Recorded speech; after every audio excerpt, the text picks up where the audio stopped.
Start. आज धुळे महानगरपालिकेची या ठिकाणी माघारी घेण्याचा शेवटचा दिवस होता. गेल्या 2 दिवसापासून धुळेकर जनता बघते की भारतीय जनता पार्टीच्या उमेदवारांसमोर जे कोणी उमेदवार असतील, राष्ट्रवादी असेल, शिवसेना असतील, मित्रपक्ष असतील, या सगळ्या उमेदवारांना सामदाम दंडभेद आणि पैशांचे आमिष दाखवून दादागिरी करून त्या ठिकाणी त्यांची माघार घेण्याचा प्रयत्न या धुळे शहराने काल बघितलेला असेल. आज असाच एक किस्सा आमच्या अनुसूचित जातीच्या भगिनी, जमातीच्या ज्या महिला आहेत, सोनाली सोनवणे या प्रभाग क्रमांक 8 मधून येतात.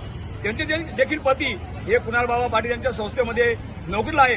त्यांना देखील त्या ठिकाणी दम देण्यात आला आणि महानगरपालिकेमध्ये त्यांची उमेदवारी मागे घ्यावी असा दम दिला आणि ते महानगरपालिकेमध्ये आले. 2:57 ते महानगरपालिकेमध्ये आले. आम्ही त्यांना विनंती केली की ताई, तुम्ही या ठिकाणी शिवसेनेकडे उमेदवारी मागायला आले होते आणि आम्ही त्या ठिकाणी तुम्हाला उमेदवारी दिली, पक्षाची उमेदवारी दिली आणि आज तुम्ही ती उमेदवारी जर मागे घेत असाल तर हा अविश्वास आमच्या पक्षावर तुम्ही दाखवलेला आहे. आपण उमेदवारी मागे घेऊ नका. त्या ताईंनी ती विनंती मान्य केली आणि त्या ठिकाणी त्यांनी उमेदवारी अर्ज शिवसेनेच्या वतीने जो होता